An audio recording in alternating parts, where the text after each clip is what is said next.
All right. Hi, Internet. I'm Jason Barton, Senior Engineer here at Barron Studios. I'm here with the lovely... I'm Lilly Aviana. Hi, guys. We're also on Periscope, too, so hello, Periscope. Hey, guys. We're here today to talk about Lilly's song, Deprived.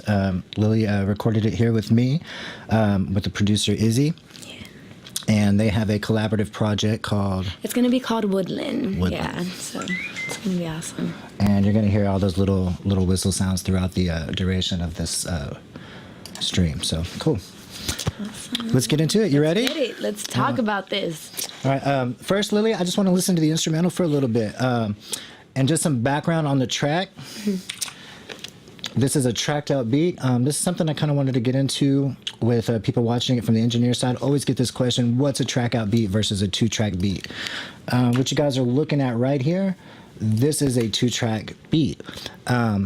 Every 2-track beat, though, comes from a track out beat. These individual little tracks that you guys see right here are all the individual elements that make up this song. This is a filtered snare right here. It's one of them. Right here. There's some other snares here. I have made all this stuff inactive, though, because I use a lot of processing and compressors and really fun plugins and stuff. And so I have all that inactive just for some system resources sake, and it's all printed into here. So everything that you guys hear on this right here all came from this. And the track out comes from the producer of the beat. The producer is the guy that exports his files out and then gives us that track out. The benefit of having the track out beat is we are able to mix it more like an album. We're able to take in elements and bring them in or out and control different volumes and stuff, put stuff spatially where we want it. But that does take longer to mix. The benefit of having something on a 2-track already is that the mix is pretty much done, and then you're working on vocals and everything else. So sometimes it's a time thing, sometimes it's a budget thing, or a combination of the two. But this did come from a track out, so it's mixed and balanced, and everything's centered the way that we wanted to have it in the mix. Let's listen. You ready? Yeah, I'm ready.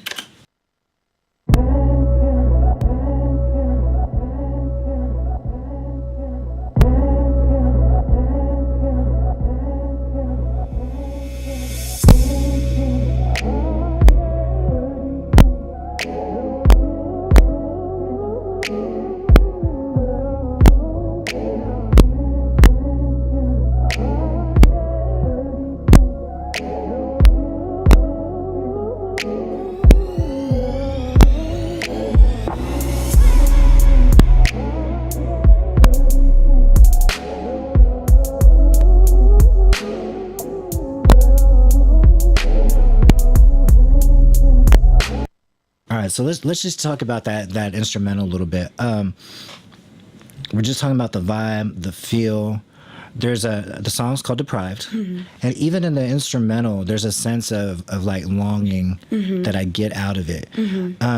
Did you write the song first, or did you hear the beat then write around it? Is this something? How did that process happen for you? Well, Izzy is a great producer. He sends me all these beats, and I'll just go in there and I pick and choose them. And once I heard this one, I was absolutely taken by it. I was like, this is I can do something with this. So when I first heard the song, I was trying to fill it out, because when I write my music, I base it off feeling, And going about this song, like, there were some instances going on, I take past relationships, just relationships in general. And that's how I turned the song into what it was, gave it that meaning. And that's what I really felt with the song, you're deprived from someone's love, someone's, taking themselves out of the picture, and, you just long for them. And I feel like the beat was perfect for that. So, absolutely. Now, this song was the first song for your collaborative project, right? Yes, it was. So this was, you guys started off on a good note. Yeah, we did. All right, thing that hits me right away, the vocal sample.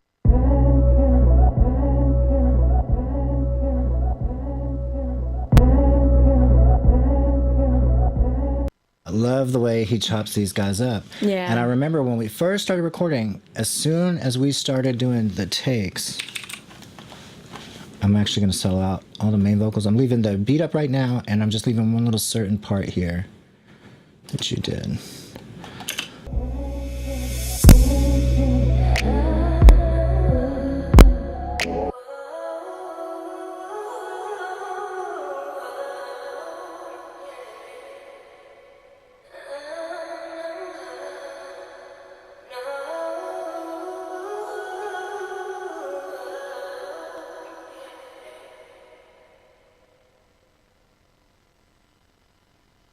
good. Yeah. And it fits so.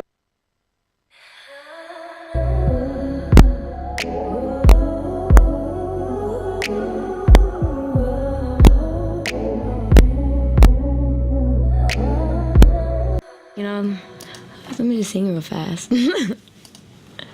And actually, the people in the stream didn't get to hear that part. Say that one more time for me, Lily, about that part right there.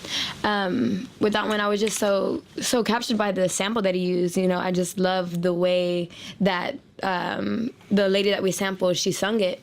So that's all I heard in my head over and over and over again, and that's what really grabbed my attention to the song. So when we were in the booth, I was just messing around, warming up, blah, blah, blah, blah. I just decided to hit it one time, and then we ended up keeping it. So, you know, it sounded really good and meshed well. It did, like it's part of the track. Like, Yeah. I can't tell where you end and where the sample begins, or is the sample made from you? Is the sample made from someone else? Like you picked it up really nice. Yeah, good. Even when mixing the beat, I actually had a chance to mix the instrumental before I heard her lyrics. And so I always listen to what the producer sends me first, because the producers always send you their version of what the mix is doing. And where his sensibilities were really awesome. The sample kind of takes its own space up in the mix, kick and snare and clap, real big, real open, real spacious. Like I knew that there was going to be a wide, ambient, just vibey thing that we were going for. Yeah. And so really, I took the mix that he sent and I did my version of that, but in regards to everything that he did. And it just captured like the instrumental mix like fit really well. Like we didn't have to backtrack once we started recording the vocals or anything else like that. We just ran with it. So keeping in with the vibe of this, let's listen to the vocals here. And when we're listening to the vocals, what I want to kind of pay attention to is we're going to listen to her vocals without the instrumental. We talked about the instrumental having space and ambiance and stuff, and then I want to talk about what kind of acoustic space that we put your vocals in too. So let's listen to this first verse. Let's run it back one time to the night of our prime, when we used to get high, meditating with the tides. We collide. True souls can't deny, no. I know I tend to be shy, but please don't leave me to pry. I know you want it just as bad as I do. You know I want it just as bad as you do. So what you saying, baby, let me come through. 'Cause I can see the energy flowing inside of you. So you can't say that you can't feel it.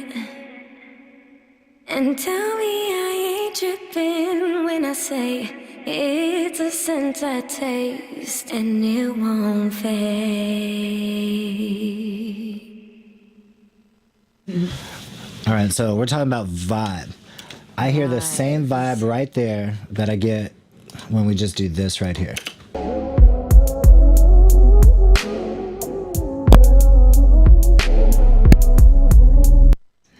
Yeah, they exist in like the same spot, and I think it's really important when people are putting songs together, especially now that you have a collaborative process of three different people at three different stages of the process. He does a beat without you there.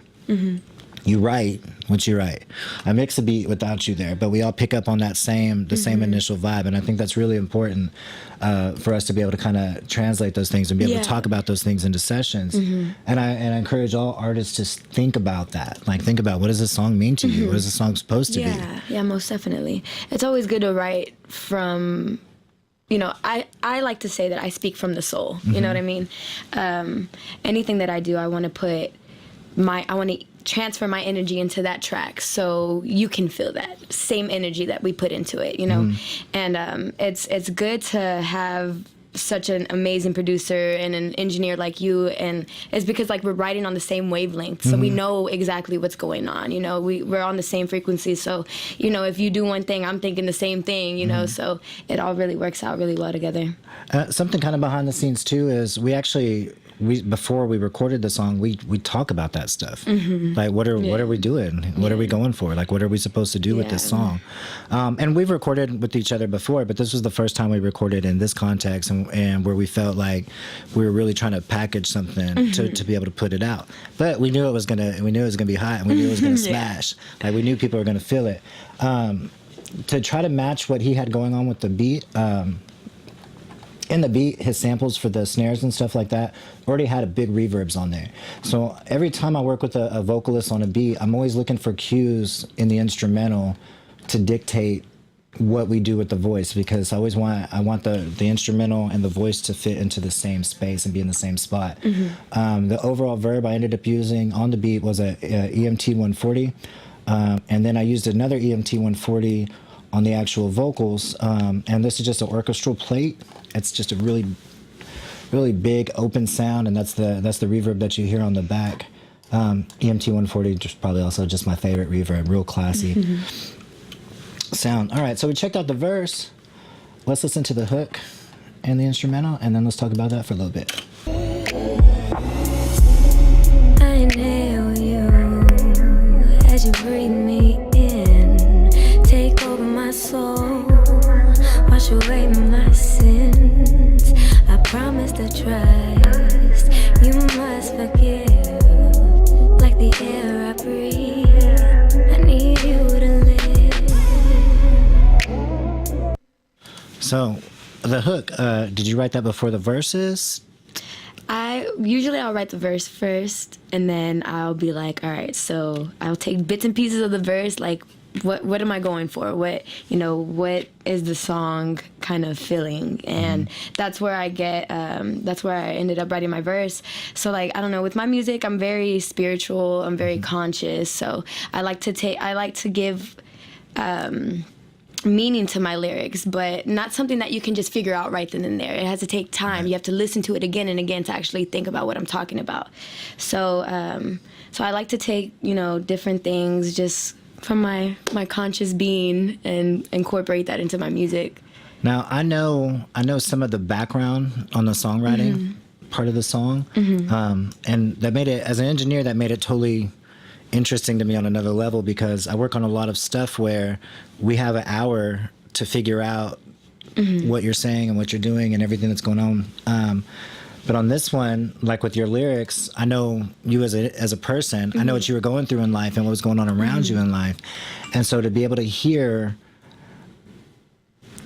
see or hear all that written into a song and put together, that added a whole nother level for me personally that I don't ever get out of a session. Now someone comes in and they're just like, the song's about this and and cool. Like, I do my best to represent that. But like this one, like, every lyric that you said, and I heard them for the first time as you were singing them in the booth, I was like, oh, like, that's about this, and this is about that. And then, but even the use of metaphor in the hook, I really enjoyed a lot. The inhale you, as you breathe me in, and knowing the dynamic and what kind of relationship you had right there. Like, that's so purposeful, and I love that. A lot of artists, especially a lot of female artists in the pop world, their songs are written by a team of people or other people, and this is all you. Does Izzy, or the producer, does he have any kind of input into the lyrics at all? Or no, is that solely? He completely trusts me. We've awesome. developed this relationship where, I'm like, hey, you do your thing with your beats, and I'm gonna take them, and I'm gonna do my thing, and it's just like a trust thing. He believes in my craft, I believe in his craft. So, and not only that, but everything that we do, we make sure that it's very personal to us. It's something that we feel. And not only that, but we try to make our music to where others can relate to it as well. Because, everybody has, different relationships and like when they hear something, they're like, dang, like, this is about me, you know what I'm saying? Right. So like I said before, that same energy that we put into the song, the same energy that we're emitting, we want you to feel that. We want you to, feel the feeling that I feel. I want you to know how this feels, So that's what differentiates us from a lot of different artists, because most of the time they're not talking about things that go on in their lifestyle, and that's what makes us different. We want to give them a taste of our life and what we do. And to be able to take something so personal and make it relatable, like that's a trick. That's a cool trick. Yeah. Also, I really want, let's get back into this hook just for a minute. Now, I know we talked about doing stacks and layers, and that's something else I get questions a lot about too, is like, when do you do a stack? When do you do a layer? And I don't think there's right or wrongs on that. Trends come and go. Trend right now is not to have lots of stacks and builds, but also, again, we go back to the instrumental and how the instrumental dictates what we do with your vocals. And the instrumental is so open. There's nothing in the way of your voice. Yeah. So you were able to be as intense as you want. You're able to be as low key as you want. And so we make a conscious decision not to do a stack, but we still needed something to happen right there. That was going to be cool. So let's check this guy out right here.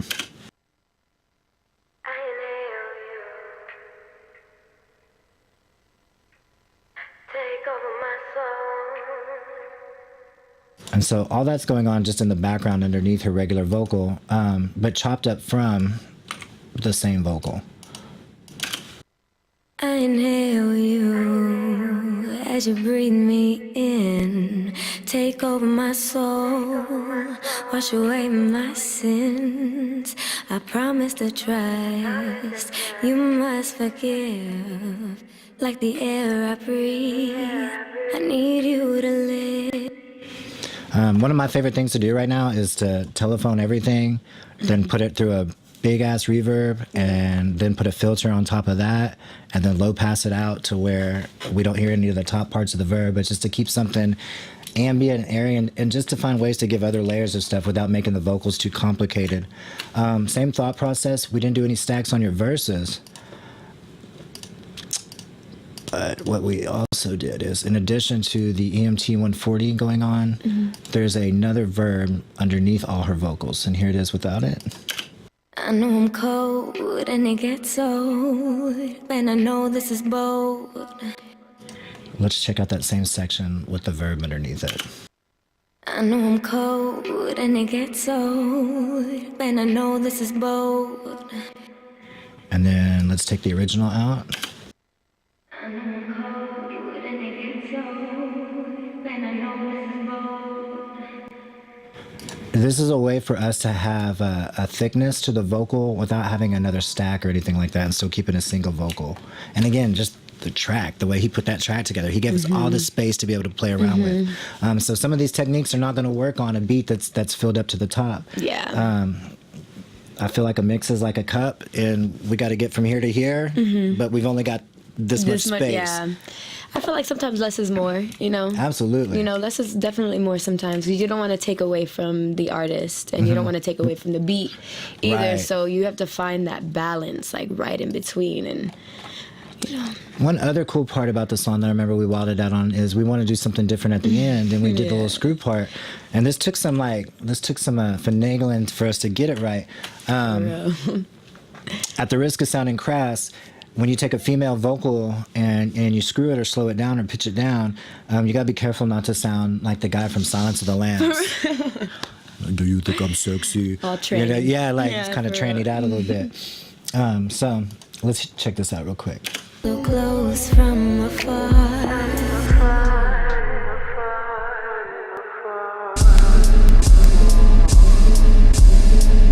I inhale you as you breathe me in.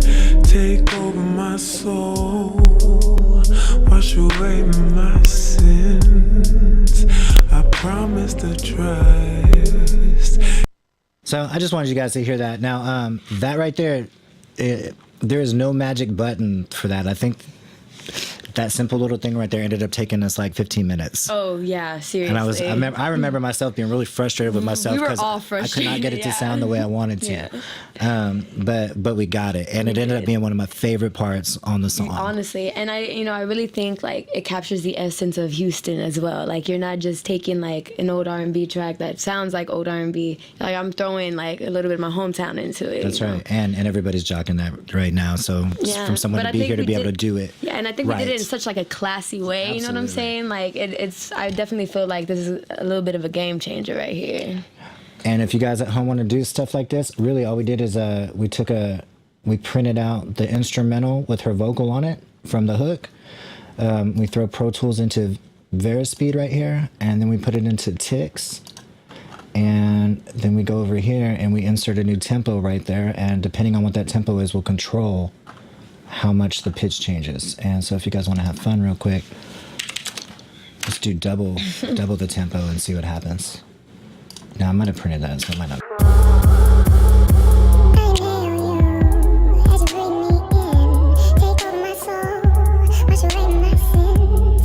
So that'll be like the drum and bass remix right there. Izzy also does house music and stuff, so be on the lookout for the remixes. Shout out to Izzy. And next time we got to get Izzy to be up here. I know he was so supposed to be here, but he's at work. But follow him on Twitter, AnotherExcuse Official.